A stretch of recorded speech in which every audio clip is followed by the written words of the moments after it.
Dios los bendiga. Vamos a ir a la segunda parte del estudio, del repaso, mejor dicho, del tabernáculo de Moisés y su importancia para nosotros en este tiempo.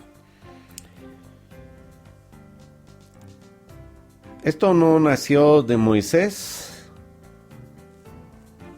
Moisés no tuvo que ver con el modelo. Moisés tenía que hacer el modelo tal y como Dios le mandó a hacerlo. No podía hacerlo de otra manera. Dios le ordenó cada uno de los materiales, Dios le ordenó las medidas, Dios le ordenó la forma, los colores, todo lo que esto tenía que llevar. ¿Y por qué era importante que Moisés cumpliera las órdenes del Señor? Porque representaba la divinidad de Jesucristo.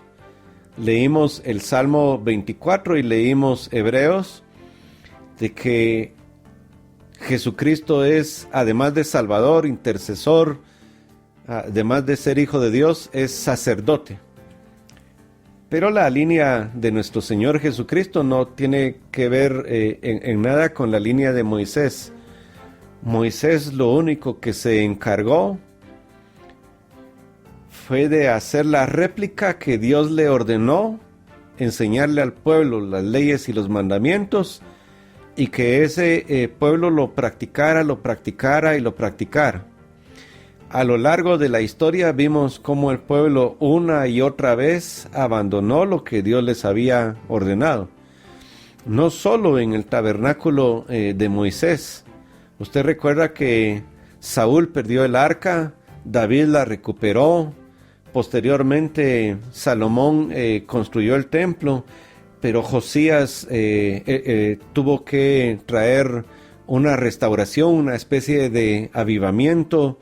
Posteriormente el pueblo de nuevo abandonó. En Malaquías, ya después del exilio, Dios les reclama de todo lo que están haciendo, y el día de hoy no existe templo. No hay templo. Solo hay un muro, pero ese muro que está parado en la actualidad, la única parte que nos importa que está amarrada a la palabra en Zacarías es la puerta que está cerrada, por donde se supone que el Mesías va a entrar cuando Él retorne a la tierra y gobierne sobre su monte santo. Pero eso tendría que ser un estudio posterior para ver la muralla de Israel. Por el momento nos vamos a quedar en esto. Éxodo 25:3 dice: la siguiente es una lista de ofrendas sagradas que podrás aceptar de ellos. Son los materiales que Dios le estaba pidiendo al pueblo que diera para construir el altar: oro, plata y bronce. Y cada uno de estos materiales representa algo celestial. Hilo azul, púrpura y escarlata, y cada uno de estos colores tiene un significado. Lino fino tiene un significado. Pelo de cabra para tela tiene un significado. Pieles de carnero curtidas y cuero de cabra de la mejor calidad y madera de acacia. Aceite de oliva para las lámparas, especias para el aceite de la unción, para el incienso aromático, piedras de ónice y otras piedras preciosas para incrustar en el efod y en el pectoral del sacerdote. Todo tiene un significado. Déjeme buscar mi Biblia. Vamos a ver algunos de los significados. Vamos a ver lo que significan algunos de los materiales. Si me pongo a dar las citas, no terminaríamos. Solo vamos a hacer la referencia de que el oro representa la divinidad de nuestro Señor Jesucristo.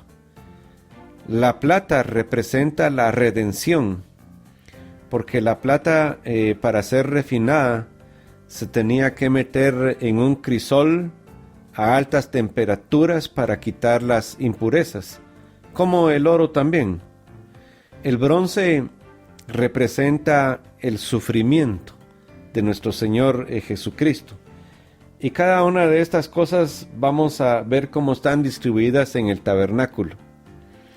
El azul representa a Jesús, el Hijo de Dios. El púrpura representa al Rey Jesús, a Jesús como Rey.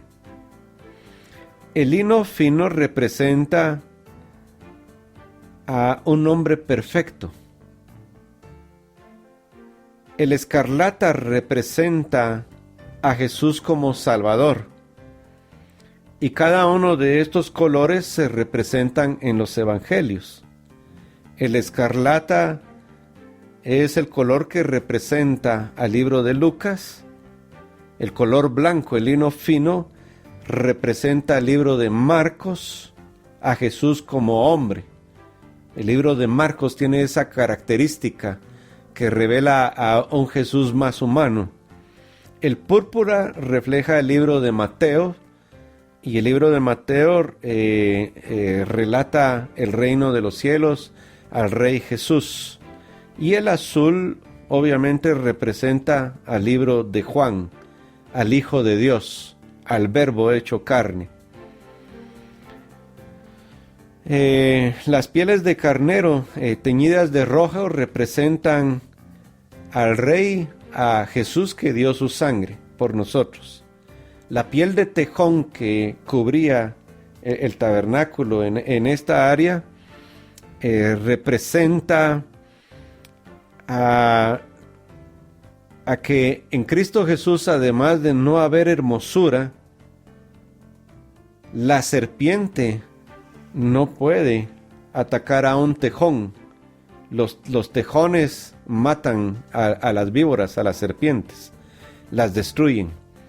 La madera de acacia es la única madera que no se pudre y representa el descenso de Jesucristo a los infiernos, en donde la carne de Jesús no vio corrupción, como el Salmo 16 lo narra. El aceite de la unción representa a Jesús ungido.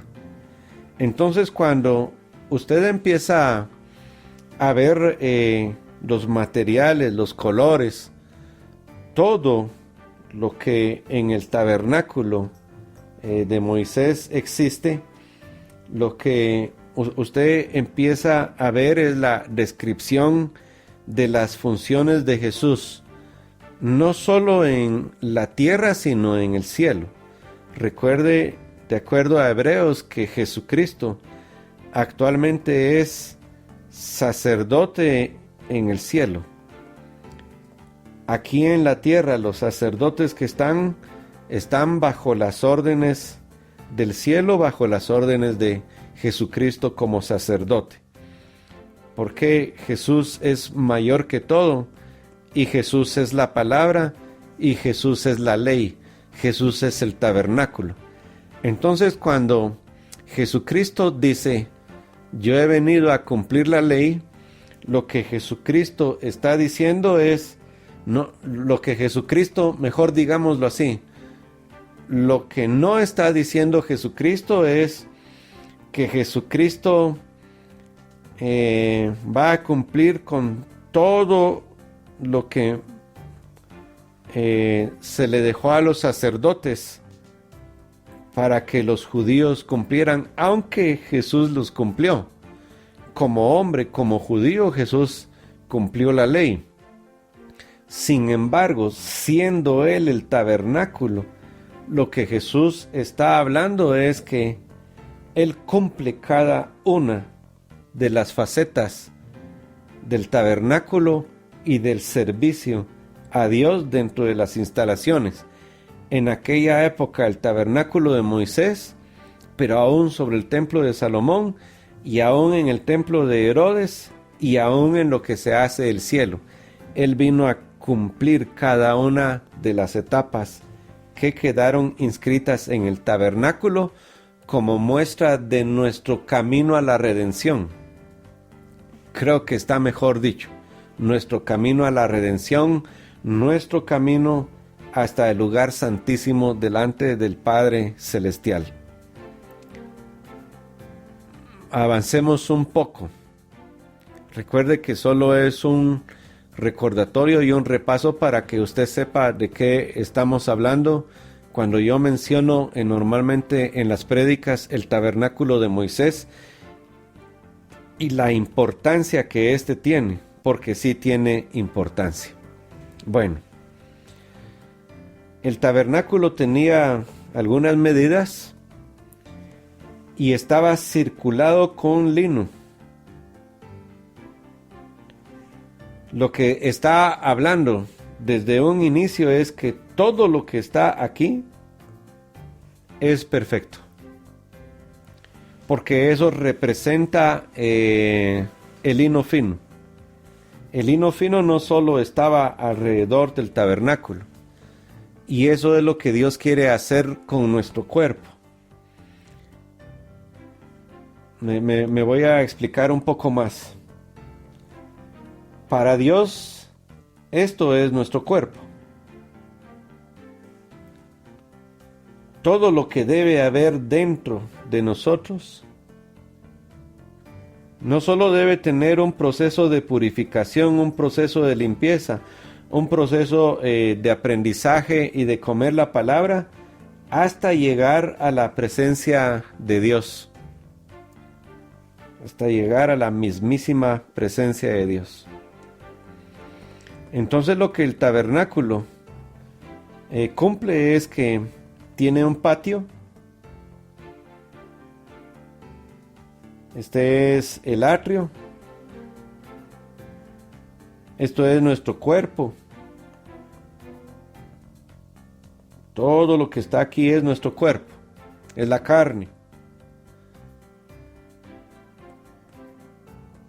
Tiene un lugar llamado un lugar santo, que es este espacio.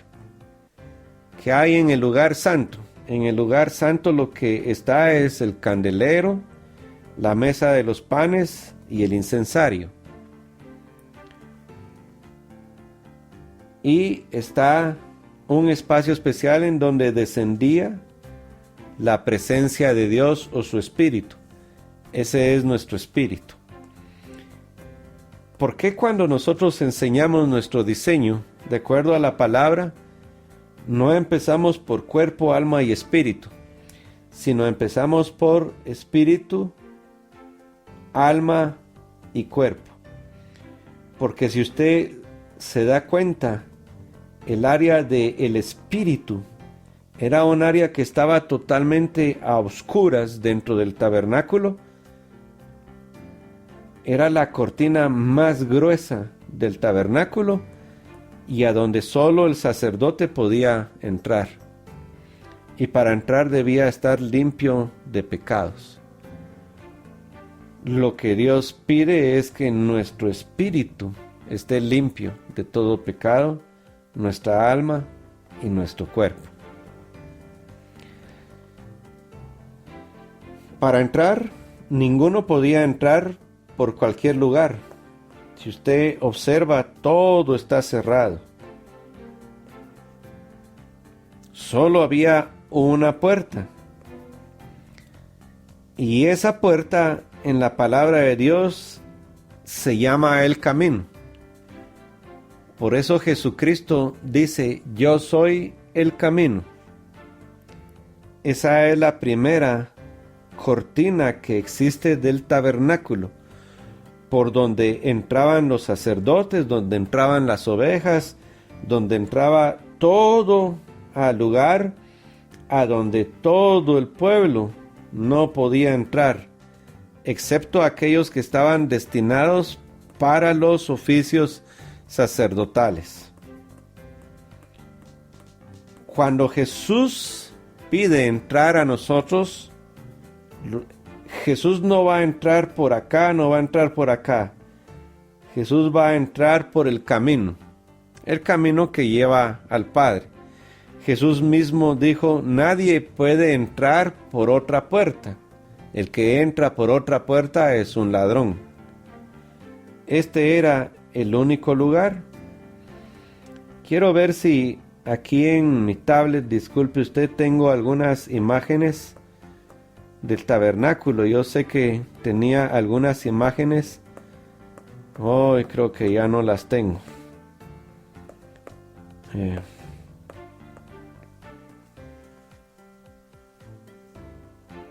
Quisiera mostrarle. Muy bien, ahí creo que tenemos una perspectiva de esta puerta.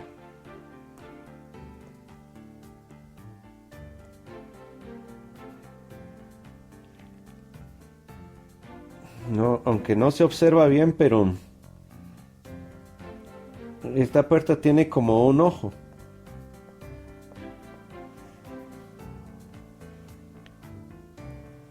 Y es la única entrada por la cual el pueblo podía traer sus ofrendas. El pueblo traía hasta aquí sus ofrendas.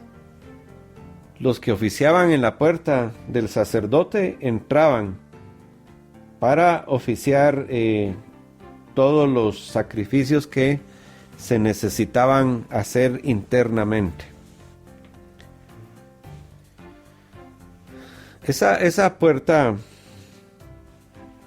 si usted se percata, estaba sostenida por 4 parales. Aunque aquí hay 5, pero son 4 parales. 4 parales. ¿Por qué? Porque son 4 evangelios. Por eso la palabra de Dios no tiene ningún otro evangelio. Tiene los evangelios que debe tener, de acuerdo a las órdenes que nuestro Señor le dio. Esta es una mejor, si usted se da cuenta.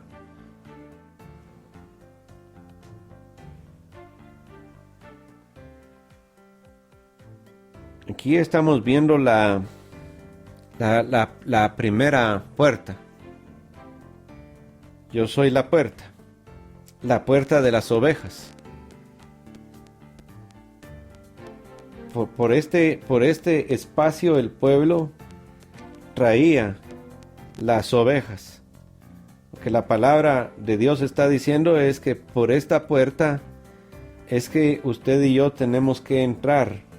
La palabra de Dios no nos da permiso para entrar por otra puerta. Es una sola puerta de entrada la que tenemos para llegarnos al Padre Celestial.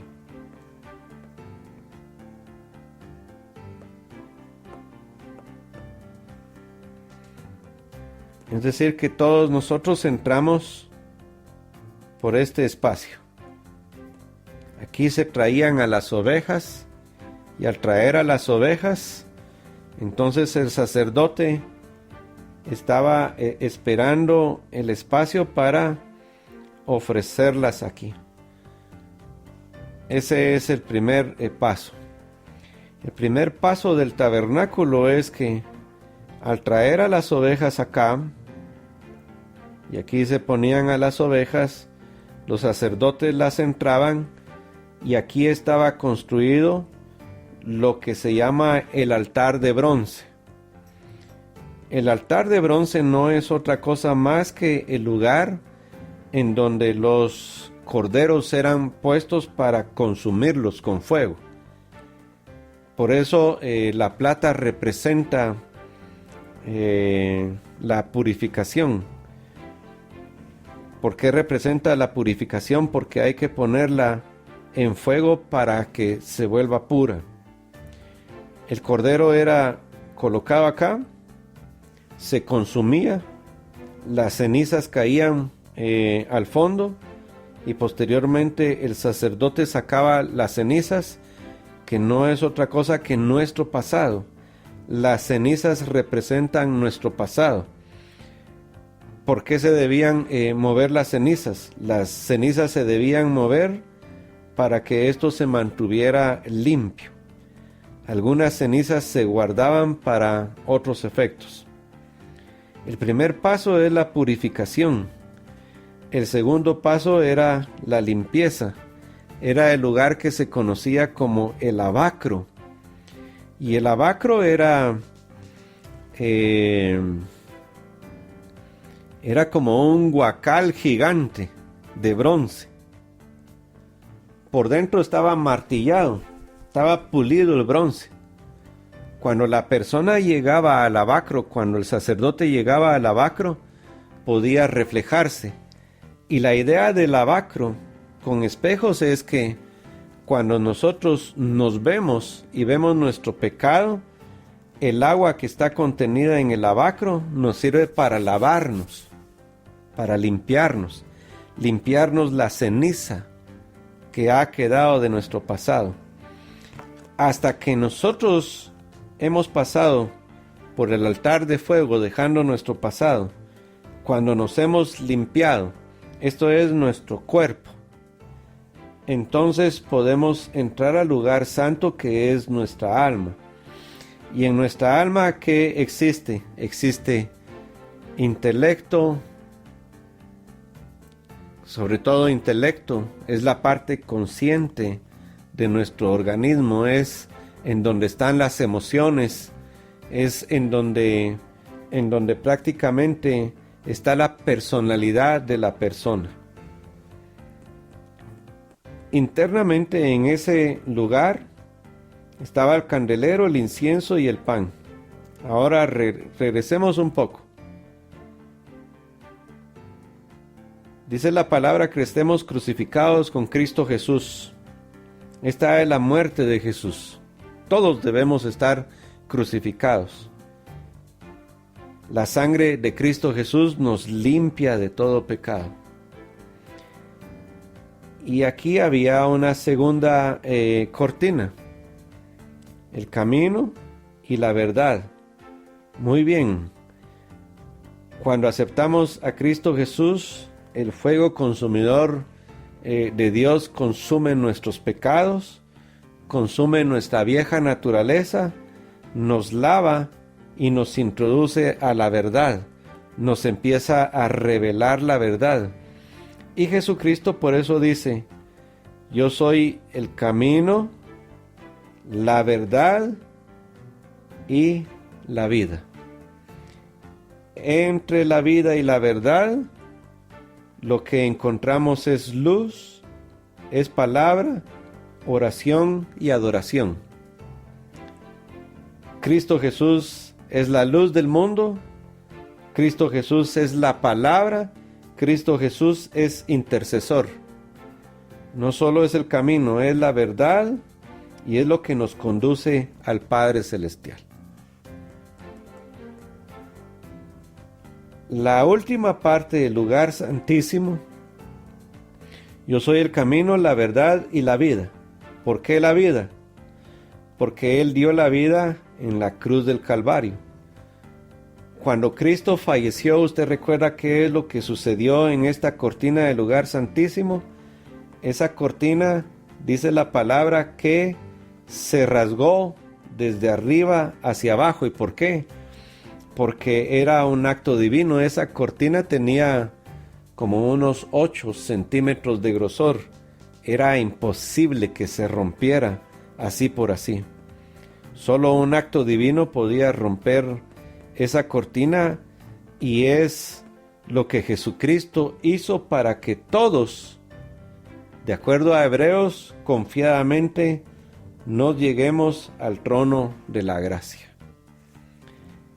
Aquí todos somos bautizados con el Espíritu Santo y sellados con el Espíritu Santo, y aquí es en donde nuestra santidad es exigida por Dios para recibir su Santo Espíritu en nuestras vidas.